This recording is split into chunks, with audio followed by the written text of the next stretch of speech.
a guardian angel and designer. What the f is you talking about, man? You are not from Harlem. Why do you keep thinking that you are from Harlem, bro? You are not from Harlem. I did not grow up with you, man. Do you remember how we met? Pause. Not met, how you got cool with us? Basically, you heard our freestyles. And you came up to me one day when I was chilling in front of the house. You said, yo, man, I heard the freestyles. Y'all killing shit. More freestyles come out. Y'all heard the new shit you did. Children of the Corn, 12-minute freestyle. Mace, Cameron, Cardan, DJ Clue. Google Bloodshed and Cameron, Children of the Corn, freestyle. Are you at any of these places? No, you was not there, man. You wasn't there. He need to go on a diet. He need to get his life together. He need to go to the doctor and get a physical. He looked terrible, bad body, back ass. He look big around the neck, waist look crazy. I'm body shaming this. You heard? He need to go get his shit together, get on the treadmill, do some push-ups, do something. You heard? Especially for playing with me. I was the CEO of Diplomats. I made Diplomats with him. I was with him for every bit of his journey. I held him down. I took that position of holding him down. Man, it's hotter than ever in Harlem. This one is the subject of endless discussion on the internet. Fans are dubbing Mace Cameron's recent roasting of Jim Jones on their popular show, It's What It Is, one of the coldest public draggings of the year.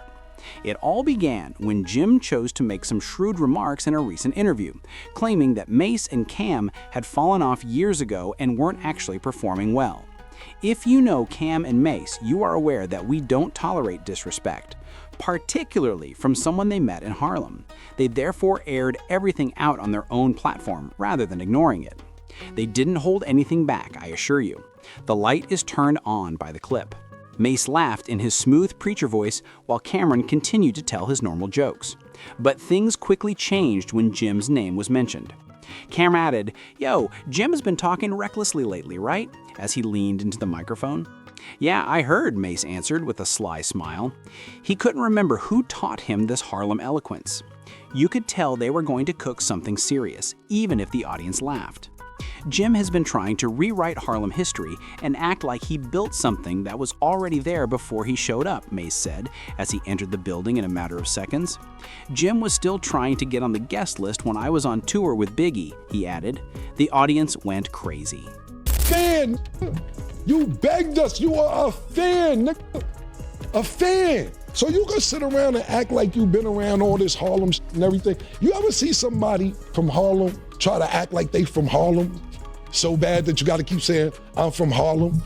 From Harlem know who's from Harlem. You don't have to keep saying you from Harlem.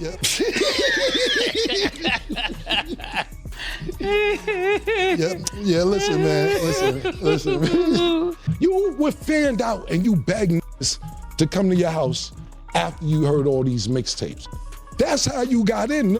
Mace actually taught you how to rap, literally. He taught you how to rap. Mace taught me how to rap. You say it. We taught you how to rap. How you ran the whole organization. How you made Diplomats. Yeah, you ain't made none of this stuff. You was a fan. That's how you got down originally. Period. I heard the new shit you did. Yo, you want to come through? Come through.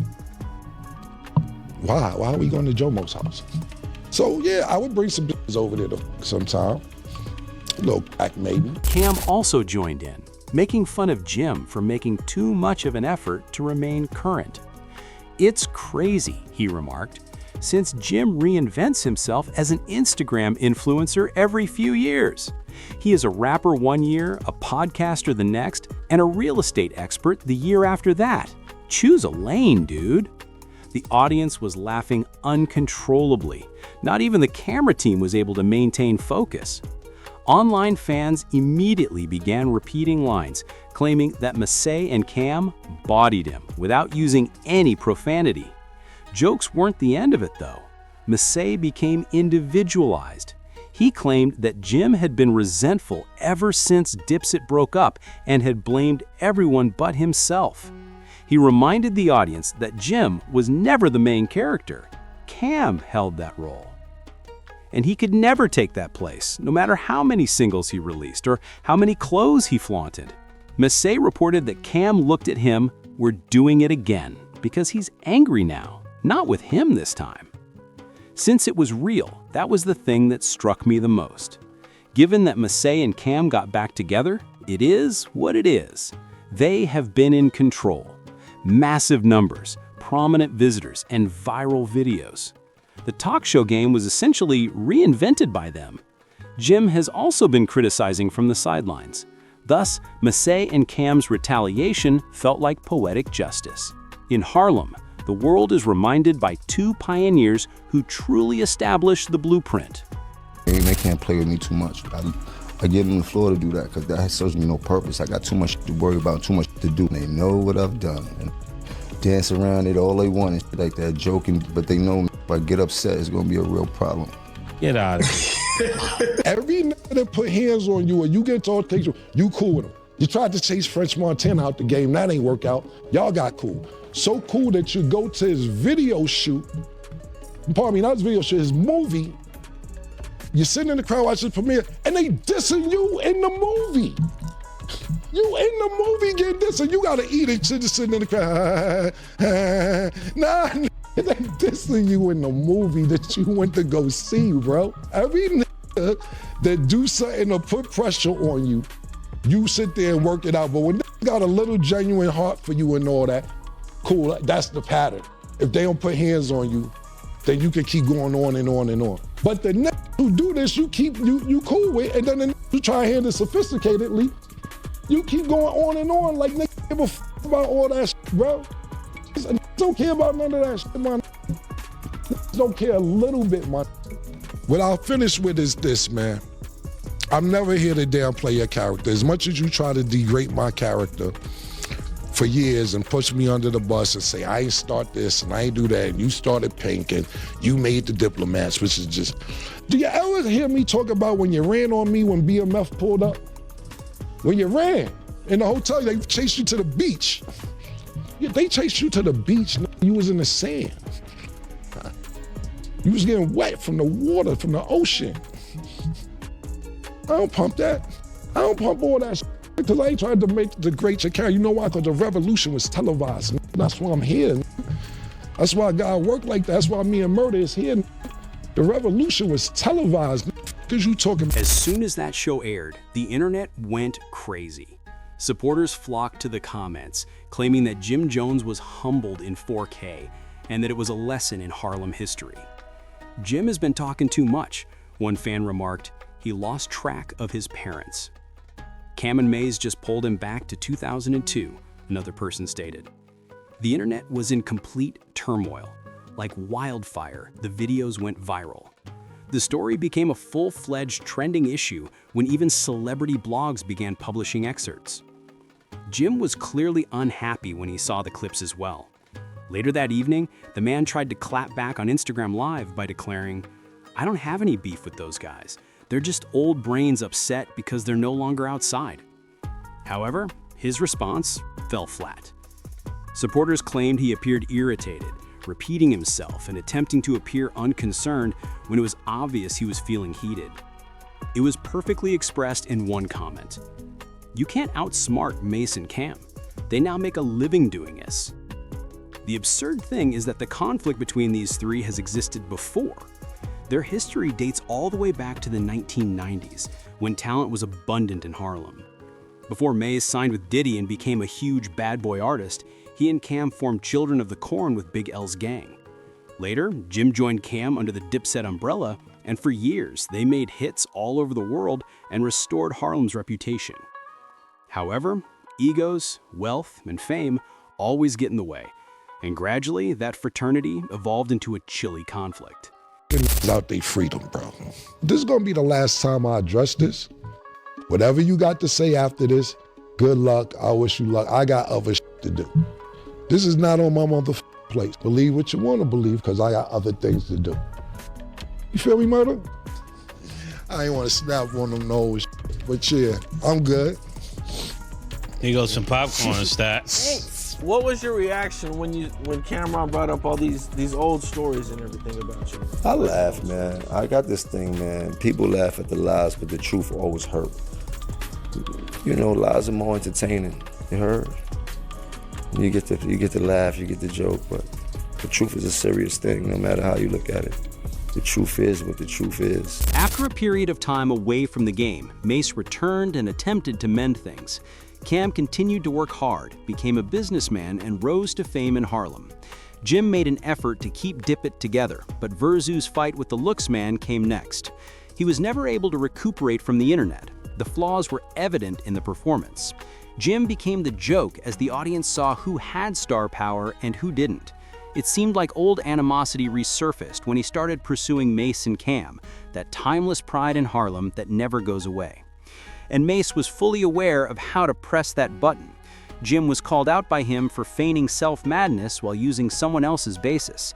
He stated, "You can't call yourself the king of Harlem when you learnt the game from the real ones." That line has a profound cultural impact. Because Mace and Cam were already legendary in the Harlem hierarchy when Jim was still attempting to establish his voice, fans thought Mace wasn't lying. Every significant hip-hop website published the same headline the following morning. Jim Jones was cooked live on television by Mace and Cam. No PR spin can recover you after that kind of roast, so some even claimed it was the end of your career. He taught me how to rap, and Cam always made sure I was on every single album he had. He was like, boy, once you figure out how to rap the same way you act in these streets, it's gonna work for you. Just keep going. And that's all so I always gotta give credit to where credit is due and shit like that. It would be no Jim Jones. Let's be honest now. Jim made an effort to defend himself, but it only made matters worse. In an attempt to remind fans that he had been there from the beginning, he began sharing old photos of himself with Dipset. However, the internet didn't believe it. People began making fun of him, claiming that in every picture he resembled the forgotten cousin. Subliminal captions such as "real ones know the truth" were then attempted. Additionally, some people work while others converse. Mace, however, would not have it. The next episode of It's What It Is will air. He fired once more. He was composed, self-assured, and surgical in his speech. "I see Jim trying to post old pictures now," he said. "Pictures don't equate to presents, bro. Posting won't make you relevant again."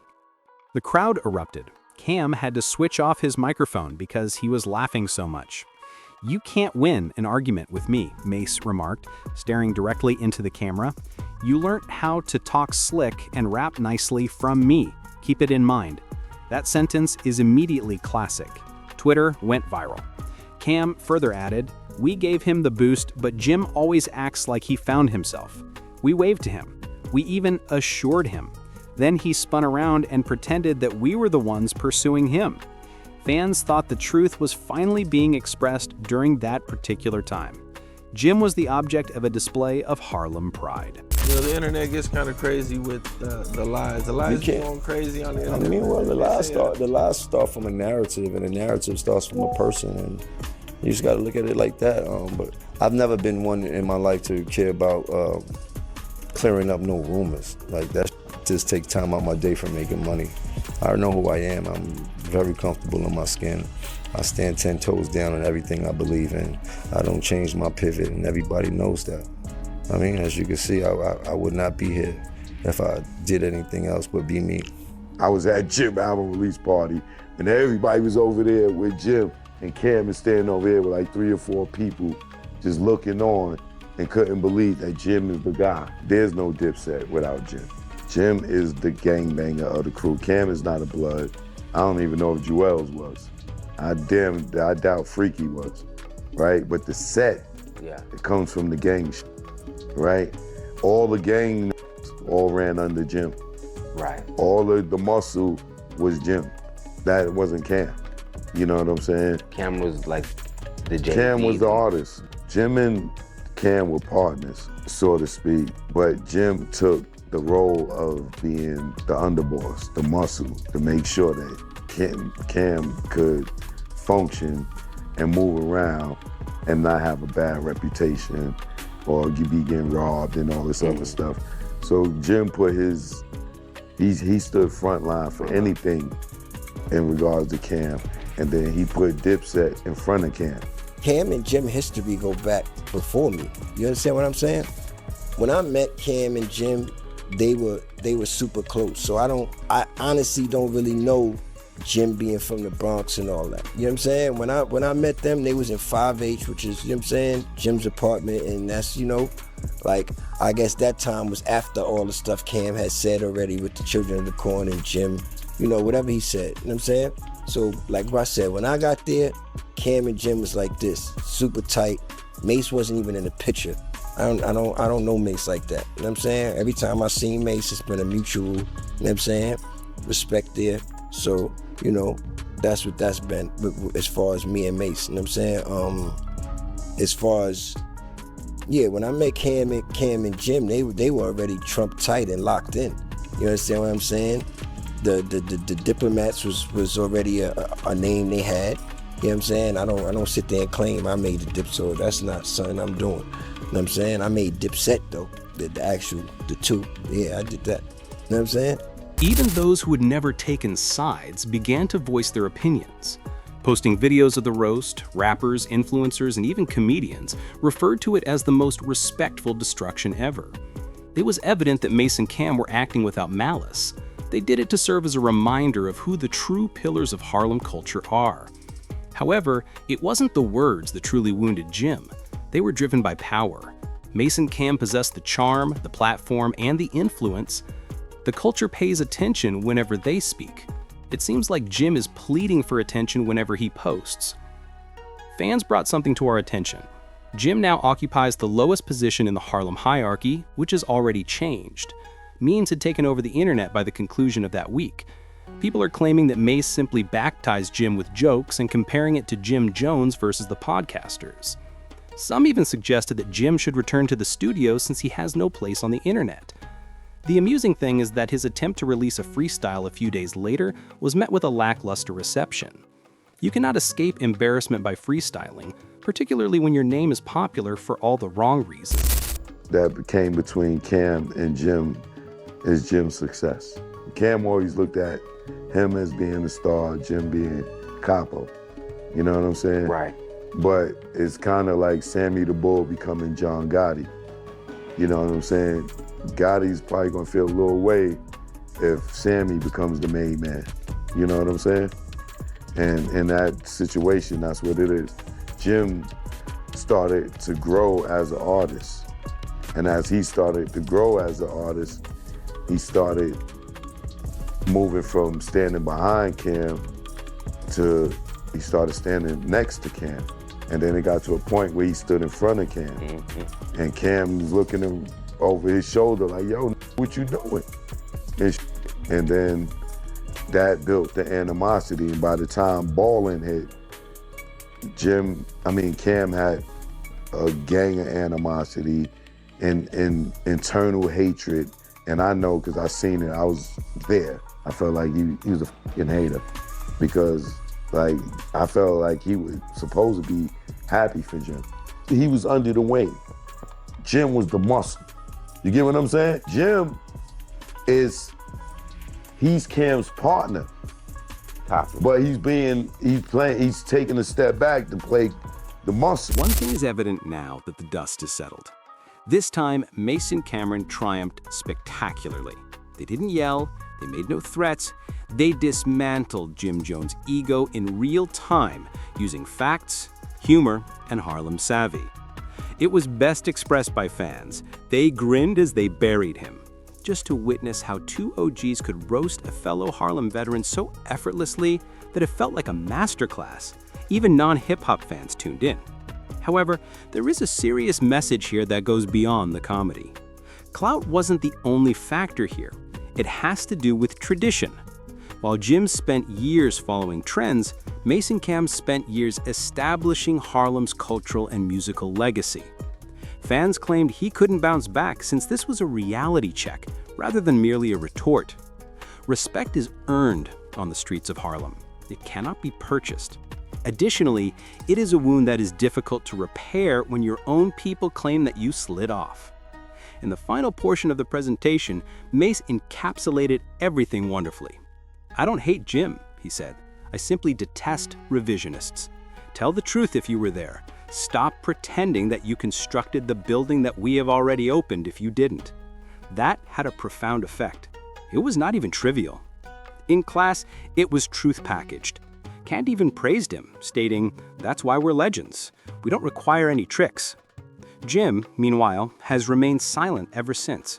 Just silence. No new interviews, no new lifestyles, no diss recordings. He's reportedly regrouping.